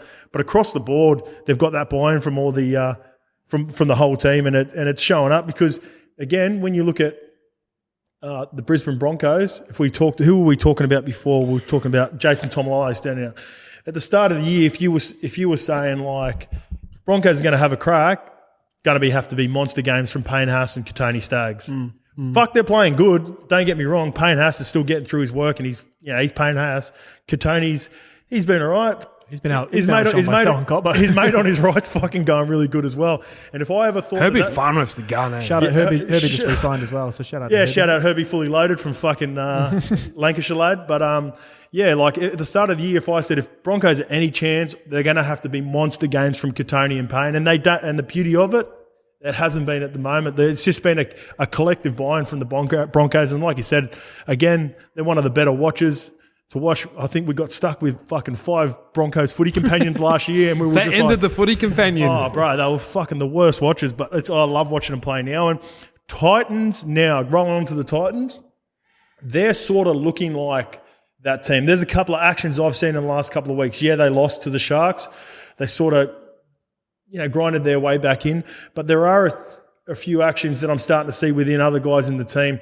My only concern of the Titans, because like I said, we're talking about individuals when they do it every week. Tino standing out at the start of the year. It was so glaringly obvious that Tino was having a crack a lot more than a lot of the other players across, not even the forward pack, across the team. He's chasing people back. And what that does is you just end up going in video going, fuck, Tino's fucking having a crack again, and I haven't had a crack. Like now I think you're starting to find. And the coaches bring that up. Yeah, fucking oath. And then now you're starting to see more of a collective effort. But what happened is that those efforts have to turn into wins, and they haven't got that. You need to do like 2 to 3 wins before you start to get full on buy-in. Yeah, that's a good point, bro. Really good point. My biggest concern with the Titans is, though, I think we talked about smaller bodies starting to dominate in the NRL. Like when I look at the Titans pack, and I'll bring it up because it's something that stood out to me, there's a lot of the same guys in that pack. Like Isaac Liu's playing edge back row. For me, that's, again, I think the biggest thing with the Titans is I don't feel like they've been getting their right 17 right every week.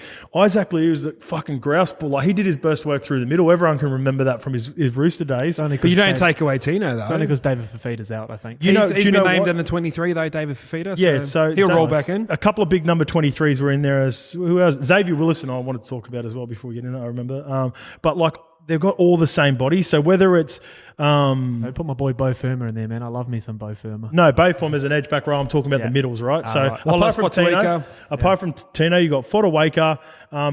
Mudders Wallace adds a little bit more because he's got a bit of a tip in him, and he's got some really good shape, and he's fucking given the chainsaw for a double. But when I look at like Jamin Jolliffe, Sam McIntyre, Sam Lasoni, Herman Esiesi, like all these guys, I think they're really good NRL players, but they're all the same bodies that are coming off the bench for them. There's not like when you look at they were blessed to be, I think because he was injured on the weekend, he had an illness throughout the week, Reuben Cotter, he come off the bench for the Cowboys. But there's different body shapes that are coming off for these better teams, coming off the bench. And I just look at all those... like Eels are the best example of that, eh? Yeah. Like very different. Yeah, Murata Nakora comes on, he can play like centres. Sean Lane's like the Sky Tower. Yeah. Huge, Nathan tall Brown, he's smaller, stocky, going to fucking quick... powerful over the line. Is he the best chest on hitter you've seen? Yeah. Wade Graham. Wade Graham's up there as well. Wade's. Glenn Stewart was good at it too. Travis Burns. Do they have sternum guards on? Third degree burns. Travis Burns didn't mind it. Yeah, third degree burns is grouse. Ice Titans for you. Jaden Campbell fan club. Yeah, me. Thank you very much. I think the Titans are so much better with Jaden Campbell in there.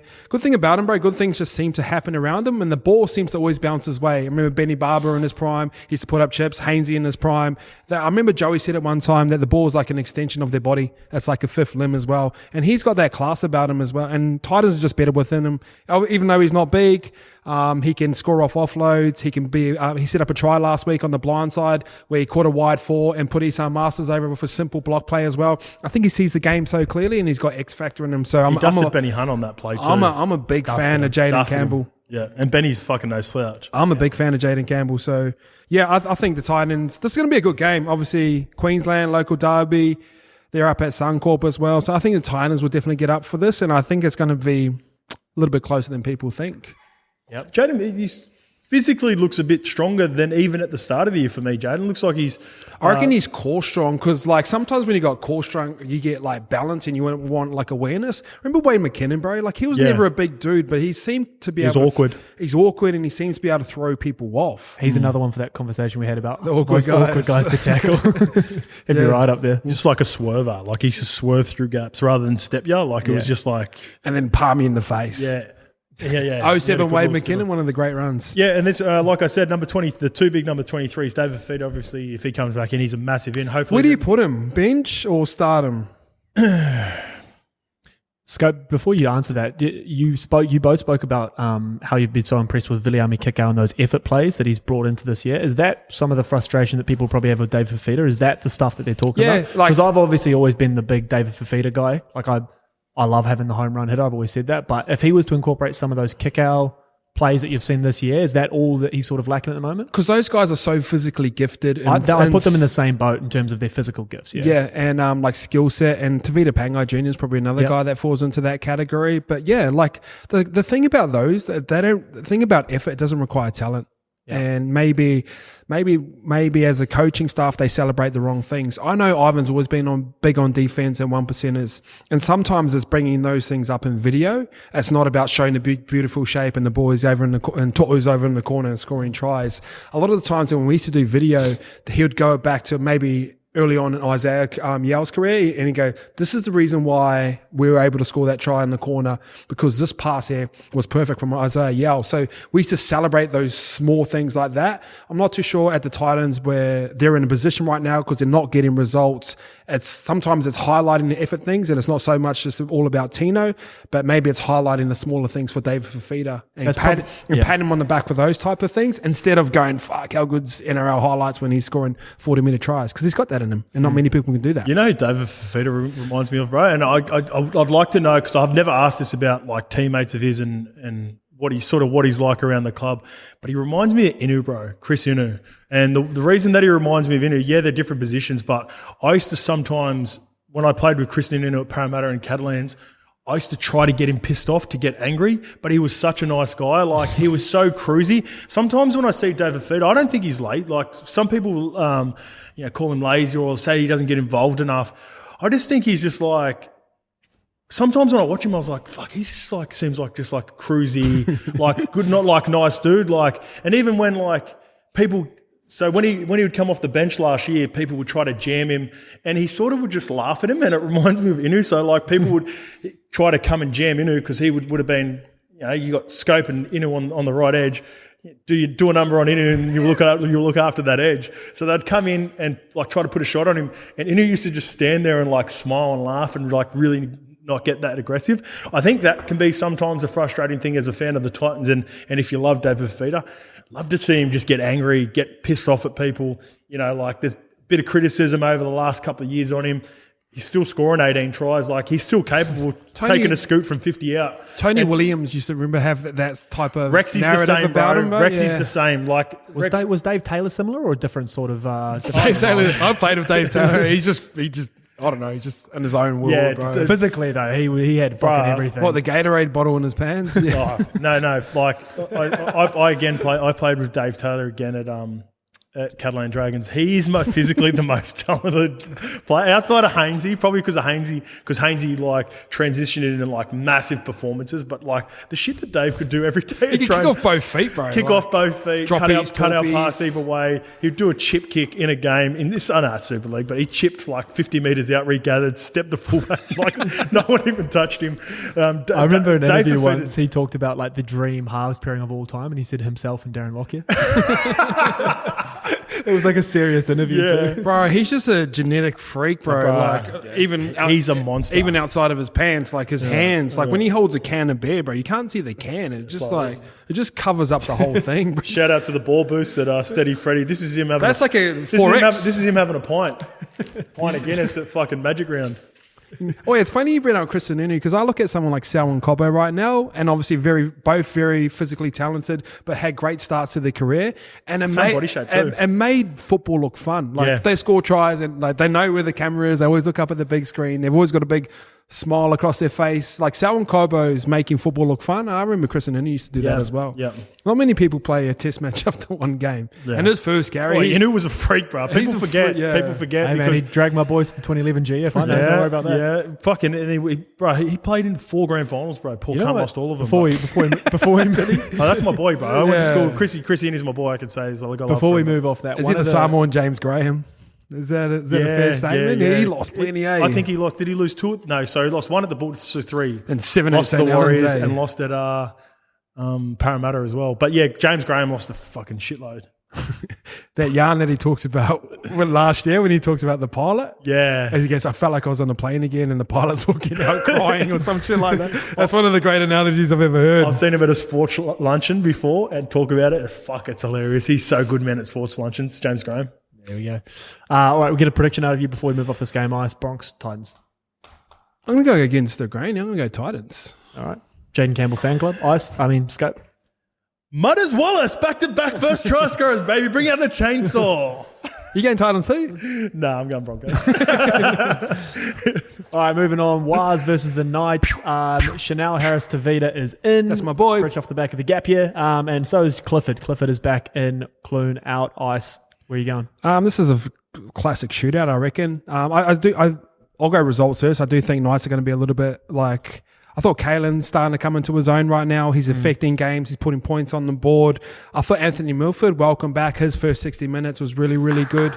That was mad. To come back there, roll into first grade straight away. Looked like he was carrying a little bit as well. But to have an effect on the game in the way that he did, I haven't seen him play like that in a minute as well. Maybe time away. Like we were talking about Chanel earlier in the game.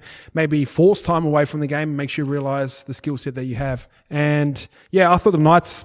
I think it's going to be a little bit too good this week. Obviously, with Adam Fanua-Blake going out as well. That's a big out. Yeah, just a while. There's so much going on there. Like you got players leaving, you got players taking like gap years and stuff like that. They've been away from home for a couple of years now. I think it's just starting to take its toll on the boys as well. So yeah, I'm going Knights, bro. Scope, what did you make of the boys last week? That scrum coming out of the fucking in-goal line really sums up the Warriors for me. The old maul. The ruck and maul coming out. Fuck. Only that could happen to the Warriors, man. Like, I was watching that game. Shout out Jazzy. Yeah, I got shout out to Jazzy Tavanga. He played his guts out, man. 100 of the best. Congrats, brother. He's one of my favourite watchers. You know that, Jacko. He's always, you don't know what you're going to get from Jazzy, but actually you do. You know you're going to get effort, and the cunt's going to have a crack. Whether he pushes that a little bit too far sometimes, that's the beauty of it, and that's what you probably want out of the Warriors anyway at the moment. I thought Shawnee probably played his best game of the weekend. He even got like forced into running and scoring that try. He didn't want to do it. He was looking at passing, and then went over and I think that was a reflection across the board. I always seen that sort of game out of the Warriors and Dragons just because of the style of footy that the Dragons play. But there are some moments across the board from even the Dragons. Like the Dragons weren't all that impressive. They only just got them by media or whatever it was. But both those teams, it's like they're sort of like I think it's they're hard to watch. It's a good game. Like for Yeah, this will be good. Yeah. I think they're in similar circumstances. Got enough talent in both their fullbacks that can score points as well. It's just going to be a classic little shootout, in my opinion. All right, Scope, where you going? Just on the Knights quickly. Yeah, the please. same thing. I just want to get back to it. Like the Knights are starting against like. It's good to see Clifford back in as well. They've played some. This is probably their best lineup that I've seen in a long time too. Yeah. So that's got to be see if they get a result out of that. But like. Do you know my concern when they played the Dogs, they should have beat the Dogs by 20. Yeah. And then when they played against the Broncos, they should have been up by at least minimum a try, like probably 2 tries. But and there was the Dane Gay guy try that went against them. Little moments like that seem to be happening to both the Warriors and the Knights at the moment, where it's just like those 50-50 calls or whatever, or like calls that are 50-50 calls just seem to be favouring the other team. And that's what happens when you're down the bottom. You don't bounce of the ball, a little fucking, re-grip that doesn't go your way, and they just can't recover from it. Like they can't, they're both of these teams are at that point where as soon as something like that happens, they go, oh, fuck, here we go again. Like they're sort of in that same mindset. But I look at the development of Dominic Young. I remember when he first came into first grade, we're like, bro, what's doing? But now, like he showed Fox the outside and skimmed him and dragged him out the other day. He ran Cobbo down too. So like but I think that could be the blueprint when you've got to pay Kalen Ponga a lot of money and that's going to affect your salary cap. I think looking over at England and selling the Newcastle dream. I remember was it Carney?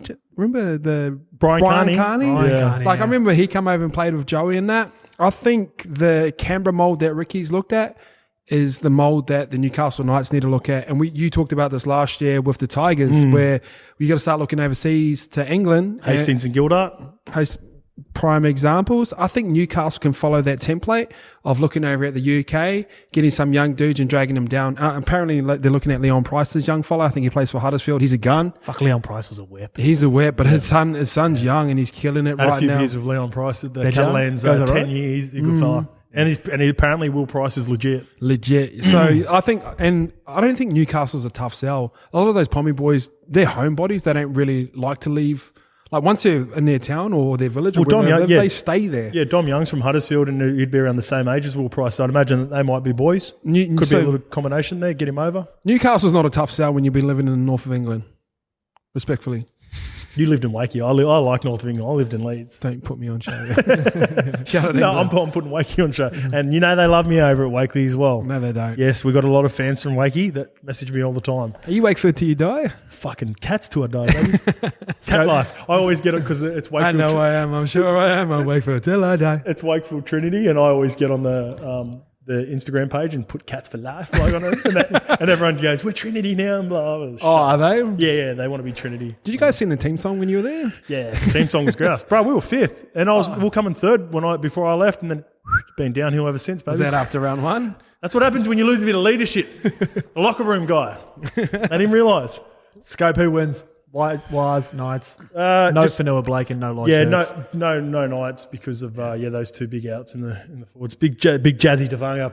Yeah. Chucking on the 10. Ruben Cotter Brendan Smith Do you know who's good? It probably doesn't get a rap. Marcelo Montoya, I think he's a really good winger, bro. He finishes well. He's nice and safe. I think strong carry, big body. I think he's a good winger, bro. And Dell's been playing good too, man. Dell's always been nice. Yeah, I think that, but he sort of went through a bit of a period where, I know, obviously being family, he's a little bit down on confidence. I think he's really starting to find that back. He comes up with some really nice plays. A couple of that tip in for he's always had that silk. Vilea. Yeah, that was nice, bro. Vilea's got a bit about him too. I know, obviously. Yeah, he does have a little raw, but there's something about. He does have a little bit. He just needs to fine tune that mutters. He's got a bit of petty hiku around it. He just tighten it up. That little Marawahia, that mullet suits him to a T. And he puts on those speed dealers as well. Yeah. Gives me a giggle. That shout out Marawahia. I used to play for Turangi Wawa too. Let's go. Souths versus Tigers. Let's roll on. A couple of big ins for the Tigers. Scope, may as well start with you here. We'll start on the Tigers too. So Laurie is in. Brooks returns. Cam Murray's also been named in the 14. What are you looking at? Cam Murray's also been named in the 14 for Souths, which is probably more of a good sign for New South Wales. What do you got? Go on, Scope. What's the number 1 rule? Don't bet on the Tigers. Don't bet on the Tigers. Bet on the Tigers. $3. I got on the Tigers at $3. I like them this week. The one thing, when I look at all those other teams, even like last week, like I said, they had some big outs. Luke Brooks is out. Noffa looks like he's back in the team this week, or he's part of the extended bench. He's not named in the lineup, but I reckon if they're chucking him in the 24 jersey, Kobe Bryant, he's going to be playing. I like this team. I like the Tigers. They've put in a couple of big efforts. Like I said, that's the reason I backed them against the Bulldogs because, I didn't think they were as talented as the Bulldogs across the board, but they know who their guy is. Jackson Hastings is their guy. What that does is bring consistent effort. There's direction. And, they're probably not going to wow you into a fucking score fest or, they might leak a couple of ugly tries every now and again, but they're going to have a crack. And they're good to watch, eh? They are. They're one of those teams that it's been a pleasant surprise this year, especially in the last kind of 6 weeks because at the start of the year it was like...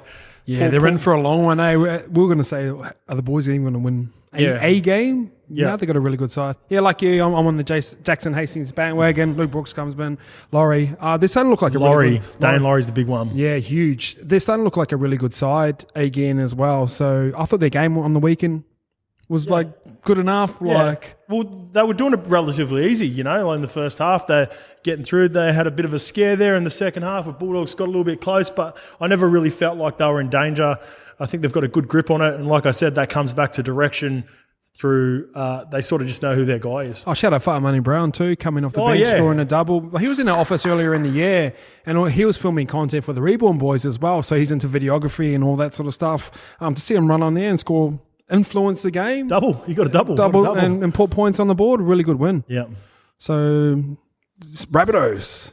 Rabbitohs are so interesting because you look at their team on paper and they're a really good side. I don't know, eh? Yeah, I don't know. That's why I reckon Tigers are the best bet of the week at $3. If you're going to take the start, it's up to you. Treat yourself. But are they that Latrell Mitchell dependent on success? It's a combination of Latrell Mitchell, obviously. Latrell Mitt's out. Reynolds has moved on. Yeah, but surely they've got to get past that now. It's like 10 weeks. And the big in, they get Skipper back. Cameron Murray's named on the extended bench. If he comes back, he's obviously a big in. We're sort of like... Cam Murray just does all that shitty work. He's such a big name, but even out the fact that he was out over the couple of weeks, he's their captain, and no one was really talking about it too much. You think about the performance against the Warriors where the Wars were coming. Imagine how bad their form line would be if they'd lost to the Warriors in that game. How you'd be thinking about the Rabbitohs right now. That's why I think the Tigers are jam. So look at them. They've still got Taff, Johnson, Graham, Cody Walker. They've had all these guys. Totola, Burgess, Koloamatangi, Jai Arrow. That's a good side, man. The team's been good. It's been a confusing one. I think they just they're a team. When I look at it like body language, there is a little bit of how you going? Yeah. When's the buy round? Yeah. So we sort of talked about the Cowboys before, where everyone's playing at the potential. I think Rabbitohs sit on the other side of that conversation, where probably only a couple guys are really right up there, and probably Jai Arrow is probably the standout for me in terms of effort and having a crack. I think he's right up there as well. So interesting game. I thought one little thing to stand out, and we talked about it in the office. I don't know if we wanted to... Oh, yeah, fuck it, who cares? Campbell Graham moving to the left centres. Do you reckon that is a bit of an origin audition, knowing that Trell and Turbo are out? Katoni's most likely going to take the right. Do you think maybe Freddie got in their area and said, try him at left centre? No, does Freddie have that influence club games? Would Jason Dimitri want to do it for Campbell Graham? Because you'd think that... I think when you're trying to scrape together wins... It doesn't matter? No. But they were playing the Warriors and the Raiders. Want to hear my far-fetched centre prediction? Yeah. Matty Burden, left side. Shit, yeah. The Dalian Centre of the Year. If this was a conversation last year, he would, and both those boys are out. And I know, Jacko. He's looking at me like... Don't look at me like that. No, I'm thinking as well. I'm thinking Jack Whiten. Yeah, I think Jack Whiten will get the centre spot because I think he's going to try to find a spot. I thought for Nico Stephen Crichton Hines. would be the favourite though. I think he loves Jack Whiten. I think he's going to try to find a spot for Nico Hines, and the only spot I can see Nico playing will be 14, and that means Jack starts. So I think Jack's going to get a centre spot. Yeah, you look at the Panthers. We're obviously high on the highest of highs on Panthers right now. I can see Matty Burton just slotting back into that system at a higher level and still dominating, man. So obviously he's a victim of the Bulldogs' form, and probably Zachy Lomax is someone who could easily play Origin, but is Katoni a lock? Underrated, is man. Katoni a lock and right centre? I think he is. I should have done the team. I knew I should have done the team. We'll have time Because then we could have... Pop quiz. How old do you think Campbell Graham is? 23? Nah, about a bit older. Campbell Graham's been around for a minute. No. He's played 100 20, games. 25, 26? 24. 22. 22. What? He's 22 years old. Oh, because he debuted when he was like, he debuted when he was in 18. high school, eh? 18 years old. As soon as he turned 18, David. I think he had to the take. fucking wigs you out, eh? 101 games, 22 years old. I think he had to take the day off school to debut. Oh, was that Yeah. him? Was that him? Grouse. He's not small too. Remember we seen him? He was about Oh, taller bro. than you, eh? Yeah, he's a big boy. Yeah. Bro. Yeah. He looks like a fucking serial killer. Who wins? Yeah, I said it. Tigers. Tigers. Ice. I might follow you. I'll go Tigers for the win. I won't have money on it, but I'll go Chuck Tigers. some for the bonus. win. Chuck some bonus. We've got some bonus from Some bonus bets. Yeah. All right, let's move on. Ice to your boys. The Bondi boys taking on the Cronulla Sharks. Will Kennedy is back in for the Sharks, fresh off the Reece Walsh coat hanger suspension. Let's start with the Roosters. What'd you make of them? Obviously, you're sitting at the beach, you're watching it, but what'd you make of them last week? Yeah, it's a bit cross-eyed by then and sort of fresh off a little pokey loss as well, so my head wasn't there. Nah, like, I remember, I talked about this with Chico. I remember in 2013, our Panther side were in a little bit of form. We went to go play the Roosters, and obviously they were at their prime. Boy Cordner, Mitchell Pearce, Sonny Bill, all those guys. And no matter how hard we tried, there was nothing we could do against the Roosters. And sometimes you're in games like that and you're just getting bullied, manhandled. None of your carries are working. None of your plays are working. It feels like your kicks aren't going as far. You feel like they're just a bigger side than you. I think with the Roosters, they just rolled up against the side and the Panthers, who are that team right now. And in saying that, with the Panthers, the boys went on next year to beat them in the first round of the finals and got them. But I think this is a lot more of a fair matchup as well. Roosters are hard because like before, and we've said this plenty of times in this podcast, I don't think everyone's playing up to their potential. Tedesco, obviously. Joseph Manu, obviously. I think Joseph Sawali's starting to realise how big he is and how influential he can be, not only in scoring tries, but getting your set started. But it's funny to sort of see that happening like in the moment. You can see it like click. Every game, he's clicking going, oh, fuck, I can actually do this. Yeah, imagine being 18 and like 17, whatever he is, and looking over and like, oh, that's the guy I was watching on TV last year in high school and we were talking about. And then sometimes it might be one carry or one game or one half that you realise, oh shit, I can actually match it with these guys. And I think Joseph Sawali is starting to turn that corner as well. I still love Kerry and Walker. Like I love the way that they play. I think they're really, really good. But this is going to be a really good game in my opinion. Scope, what on the Roosters? I reckon Joey is an absolute star. I mean, talking about it for a minute, Joey, the little wedge play on kick out. The beauty of the performance for Joey on the weekend too is he's a Penrith junior. So he would have come through. He sort of would have, like you said, looking after a lot of these guys, played in not only for them playing first grade, but he would have been in Harold Matts when they were playing 20s. He would have been in like that age group. He ended up going to Kings and playing Union, but like when you grow up in the area, like you play, guys, you go Glenmore Park, all these guys you sort of look up to. Like a guy that was for me when I was coming through was like, I used to look up to Ben Pomeroy, right? Ben Pomeroy played at my club at Cambridge Park, and then he was a gun in like mats and things. So like that would have been a cool moment for Joey to play against Penrith on the weekend. He's had a couple of cool weekends back to back. Penasini the week before, who went to school with, into playing the Panthers, and he's going to be that guy. I think it's no secret now. Everyone can see it. He's 18 years old. Physically, he's fucking running into Kickow after putting a shot on Kickow. Yeah, he got ragdolled, but he wasn't afraid of that contest. Nah. He's fucking. There's not many people that can do that to Kickow, physically. Not many wingers who just fucking, because no one gets a shot on Kickow first of all on that sweep, but he does that all the time. Sometimes they make a read on him. He bounces out. And he bounces he'll hit them, bang, drop them, and still just tip onto or drop it onto Taylor his May and they end up scoring. So the fact that he got a clean shot on kick out and then went, I'll give you go back. That's that Western Sydney mentality. That's how we're bred out there. Yeah. That's what I talk about. When he went straight back at him. So I love that in him. On the Roosters and a whole and Sharks, they're a real tough read. They're a couple of those teams that obviously so talented, probably not underperforming. Sharks are going through they're a little bit like they're riding the wave of South Cronulla. They're a tough one. I honestly don't know how this game's going to go. But Will Kennedy's obviously a massive in. I thought the Teague Wilton getting dropped for obviously someone was going to have to give way for Wado to come back in. But I thought he was pretty harshly done by. I think he's been good, eh? Yeah, he started in the middle for him. He's been They've just got to figure out that dynamic, how that looks now too, because Teague Wilton's straight up and down. He's just going to run a line. And now with Wado, he adds that extra little bit of shape that's going to come on the back. It could just, skyrocket him, but it could just take a while to take a while to click. Yeah, that's what I was trying to get at. I think this would be a good game because two really proud clubs. The Fitzgibbon factor as well. Yeah, that's cool. Yep. A quick one. Shout out to Terrell May as well. Yes. He went up against his brother on the weekend as well. So they've had three sons of the three brothers go into first grade as well. So that's a pretty crazy. That's a massive achievement. All their first name starts with T as well. So sick. Yeah, that's pretty cool. I like I like small stuff like that, like the Kardashians or K's, aren't they? Kardashians are funny. One guy Nico Hines on the weekend, that one pass where he just caught and zinged it, and the timing of that, fuck, that's elite. Yeah.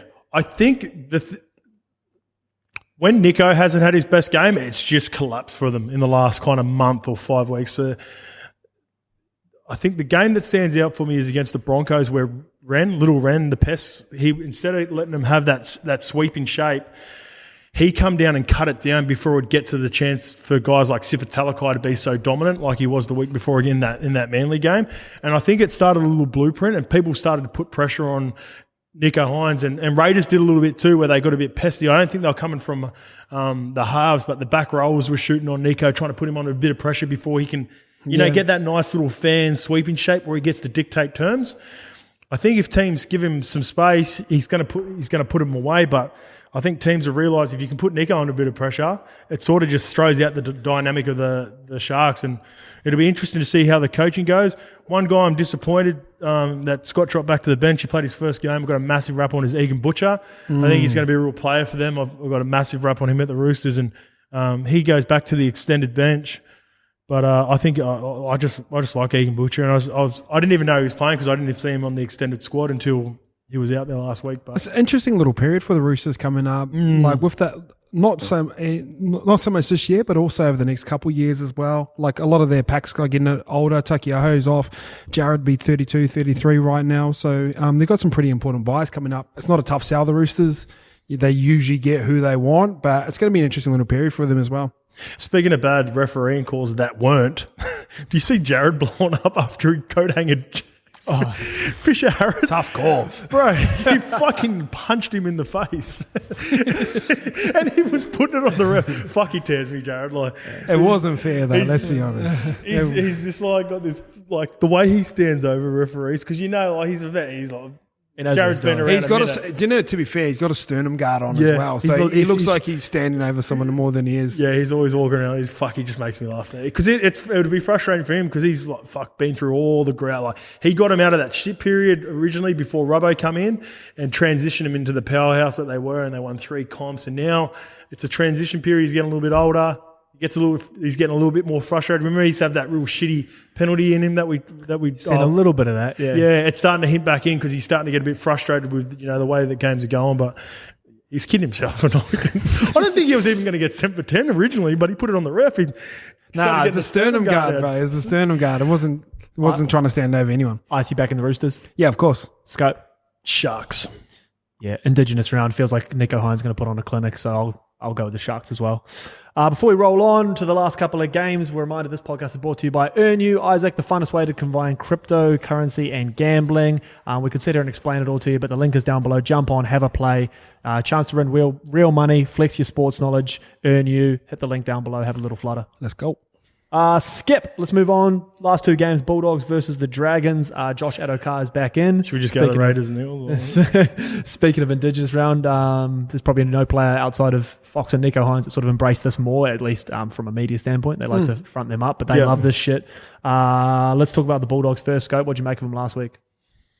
Same again, Bulldogs. It was always going to be a tough ask because the Fox didn't play in that game. He had an illness and missed it.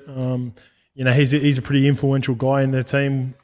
This year, Mick Potter coming in as the interim coach, short turnaround, a few guys got sent home, so it was always going to be a tough ask. And they're coming up against a team like the Tigers who are the opposite of them. Sort of, might not be as talented like I said, but they just sort of know who they are, and they're playing at Leichhardt and they're going to have a crack. Leichhardt's the best to play at, eh? Did you ever get to play there? Yeah, I fucking hated Leichhardt. Yeah, I thought it was cool. Because I always used to get dusted there. That's why I always got a thing against the Tigers as well. I don't think for whatever reason, I've never looked at it, but my record against the Tigers would be awful. Some teams you just lose against. Yeah. But we'll grouse against the Sharks. Not me and the Warriors. I think a standout for me in the Bulldogs was Jeremy Marshall King. I thought he was really, really good in that game and sort of took. He's had a good year, man. Yeah, he's taken. I think he's really taken his game up to that next level. I think that move that Aaron Schott put on that winger, he's just got a stop start. It just went bang. It reminded me of that time when Roger got young Tunamapia down in Melbourne. The 1 metre short side. Yeah, when we got done on the short side well. He done Cole Felt really badly once too, Rog, with about no room to move, just crank. Scary that step. So I thought they were really good, and I thought Burden was one of the better games that he played, pushing up on that Tavita Pangai Jr. offload as well. I know he's going to be coming off contract and he's going to test the market. Do you see Burden staying at the Bulldogs? That's what I mean. That's why the coach is. Yeah, depends who the coach is. It's an interesting one as well. So he's not up until the end of next year though. But he can test the market. He only signed for 2 years, and he's on about 500 apparently. And he's worth more than that. He's probably not playing at that standard, but in terms of potential, and you've seen him be elite. It's going to be an interesting time, and I think a lot of people will be going after him. What about the Dragon Scope? Got the dub against my boys. Yeah, Cody Ramsey. Did we mention him a little bit? No, we didn't. But he's the best game he's probably played. Yeah, I said Cody Ramsey. He just quieted a few doubters, including myself, for him playing that role because obviously we've been big on Slaney. But I thought, and this is going to be how the competition is going to be for the next 4 weeks with this weather. I think he just really suits the conditions because what happens when it rains, that mad grouse shape where you try to strip them with the 3-on-2. It's not always there because the ball doesn't come as clean. So what you probably need in these conditions is a guy that's going to run the ball, and that's what he does at a high click. He's sort of out the back of that shape, but he's dumbing and jinking and stopping and going and he just goes balls to the wall. But really, he's like we always used to say, you have the best shape in the world, but you always have your shape to set up your run. And he's getting that out the back of shape, and he's thinking run first, which again suits the conditions. It suits the style of footy that they want to play. That's why probably Hook's got him in there over a guy like Tyrell Sloan because Tyrell Sloan's got that bit of silk about him.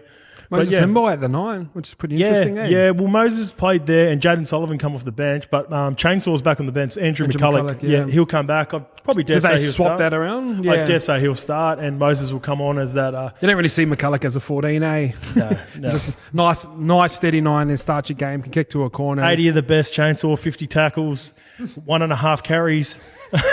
But I try. I try in there somehow. Yeah, he's got one of the lethal dummies on the line. He's on the scouting report, Chainsaw. Don't worry about that. He'll get you with the jink. It's just and it's one of the slower jinxes too. It's not like the old Artie. He really takes his time and sells it, and then he's underrated, really strong, close to the line as well. Like one of those real Mongo strengths again. He's taller than you think. He's just shorter than me. Don't get me started on this again, please. I think the Dragons will get it done, but it's one of those games that doesn't excite me. Yeah, I think Dragons get it done. Just big Benny Hunt fan at the moment. I think the level that he's playing at and dragging his guys around, and I think their centre pairing still very elite. And Zach Lomax and Moses Sully. Dragons for me, bro. Zachy Lomax played really well on the weekend. Fucking Moses Sully's. Moses Sully was giving Shawnee and those boys fits out there, mate. Bro, that shape where they just they would come from the right edge, give it to him, sit out. DeBellum was mainly the link player, rip it out the back, give it to Moses, and he was just gone. Vilea was hanging on for dear life. He had a crack, but that was tough, man. Yeah, that's a tough go when you got Moses coming at you. Talatau Amone, he was running the ball heap too, made a couple of nice little breaks. Few nice little kicks from memory. Yeah, the kick for Zachy Lomax, where I think he still needs to develop that sort of passing side to it as well. I think that's a product of what he's been coached. I can see you want your halves to run, but then you want the shackles taken off, Skip. Yeah, I want the shackles taken off, and I don't think that's been given. I think it's more like let Hunty be the guy, and then he can come up with a play, and they want Telltale to run because that's what it looks like. Indigenous round, I'm going to go the Bulldogs. Shout out Fox. Jackie Bird re-signed there as well. Yeah, shout out Shout out Jackie Bird. That was good, man. I'm happy he stayed there. I always wanted him to stay there. Yeah. Really? I wanted him to go. Anywhere? Melbourne. I wanted him to go to Melbourne. I reckon we would have been unreal down in Melbourne. Straight swap for Kenny Bromwich on that left edge as a back rower would have been... Imagine him running outside Munster. Yeah, they're losing Kenny in for Lease, and imagine if Tarek Sims and Bird went down to Melbourne. Straight back in Origin, the boys. Yeah. Get him in. All right, last game of the round. Raiders versus the Eels. Couple of big ins. Obviously, Fogarty is making his debut. So shout out to Fogarty. And Croker straight back in. Yep. And also Wonga Blake is in for Parramatta and Micah Sevo named on the extended bench. So let's start with you on the Raiders first and foremost. Found a bit of form. What have you made of them? Yeah, like we sort of touched on them earlier in the year. And like in terms of potential, when you look at that starting side, Savage, Kotrick, Croker, Tomoko, Rapana, White, that's a good side, and you roll into their full pack, it's probably even better than their backs as well. And the good thing about the Raiders, they're all physically imposing and they're all tough tackles. That's when they're playing the best, man. Yeah. They just want to beat everyone. Something about that green uniform too, or maybe it's from the 90s that we're still used to watching Mal Meninga pump dudes off. I don't know. They're physically gifted as well, and they're starting to string wins together, and they're starting to string form together as well. So I thought that Savage try was mad too. That'll give them confidence. Yes, We talked about Joseph Sawali building form off, giving people speckies and really good carries. That might be his little moment there. I'm waiting for old Kohler to have one moment like that as well. When Stubby Kohler has one moment like that, he nearly had a little break in that. There's something. He's nearly had 5 or 6 of them. Yeah, and I think once it happens, the confidence comes, and it'll happen a lot more often as well. So yeah, for sure. Yeah, I think that team's really good. Like Kochak, Rapana's always competing. He'd be in there awkward 13. Yeah, definitely. Well, here's my point. The old when I started doing the Mutters United last year, Jesus, there was a shitload of fucking Canberra Raiders players that were in that team. And that's respectfully, because I love the Mutters. As the Maccas on the bus trip on the way home, bro. When I was looking at the Raiders, so this point of the year, we're now 11 weeks in. So in the Mutters, they've got a little bit of Mutters about them, but they're match fit. It seems like they're match fit now. Some of those plays where they want to win the one-on-one contest. They want to physically, run over teams. And they've got how do I explain their skill? They've got an offload and they sort of can play off the cuff a little bit. They're not the most structured team. You look at a guy like Jack White, and he's a perfect example. He's their best player. He wants, he's a 5'8". He wants to run over you, to score a try. He doesn't want, he threw a nice little cut out pass to Nick Kotrick to score the first try. But really, Jack White goes into games thinking, I'm just going to fucking dominate whoever's against me. That's the Sebastian Chris try where you had Horsburgh with the offload, the Hudson Young that was a good try, offload. That was Hudson Young, man. It's silky. Hudson Young is a real player. If they were playing better, I think we'd be hearing more about Hudson Young. Poor man Schuster. Just down there. But yeah, and then even Smelly's got a mutters about him. Josh Papali'i's got a mutters about him.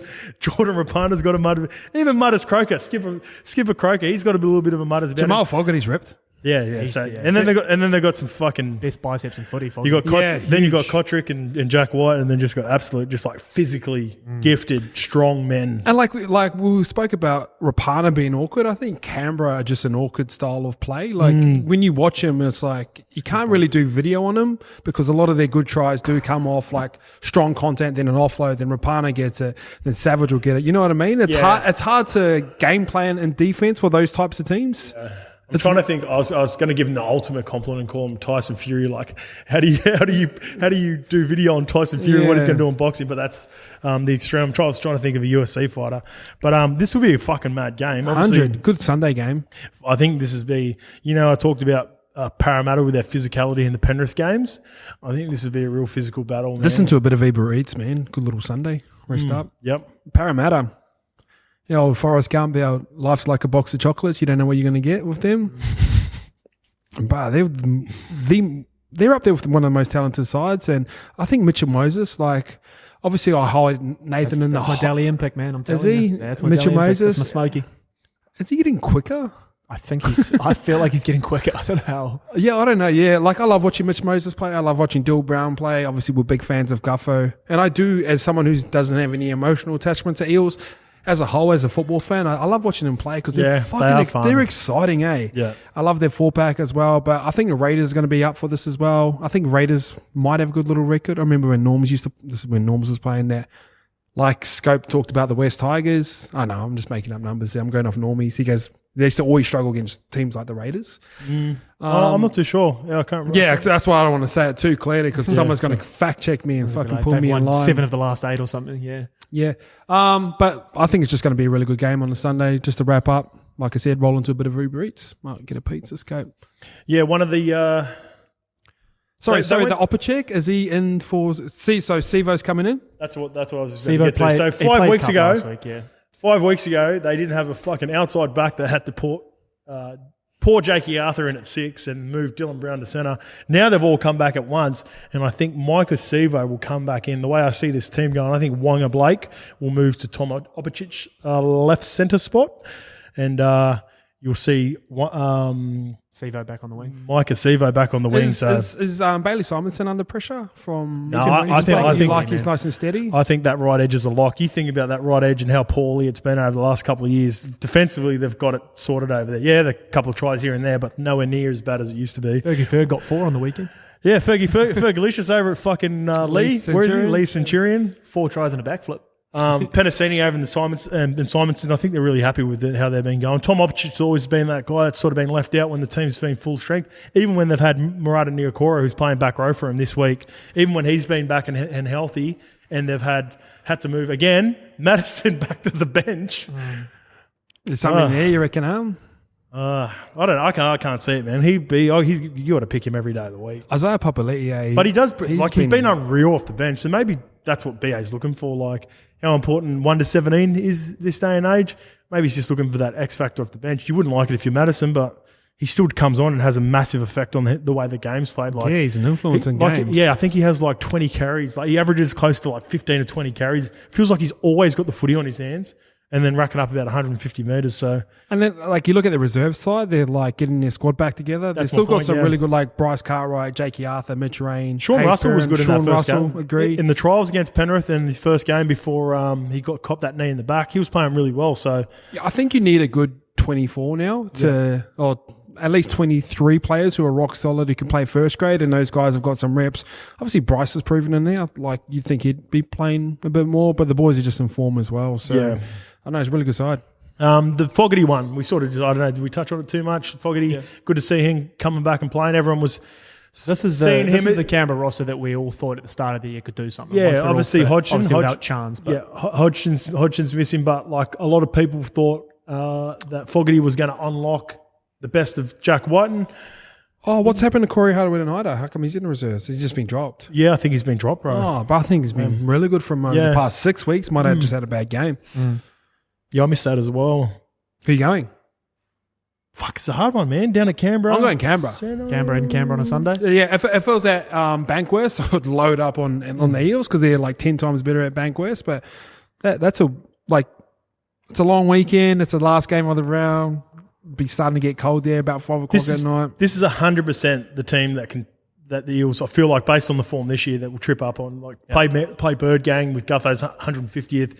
Bit of emotion, play Penrith emotion, Western Sydney thing, they step up. Play Melbourne, they step up. Like I said, that number 2, like their little brother Jesus. The little brother mentality. When they play the Raiders, they'll probably think they're better than the Raiders. And then think they have to turn up and lose, but that's the old let's box go the Eels. That's the box of chocolates, man. Sometimes you pick it out and get a Turkish Delight.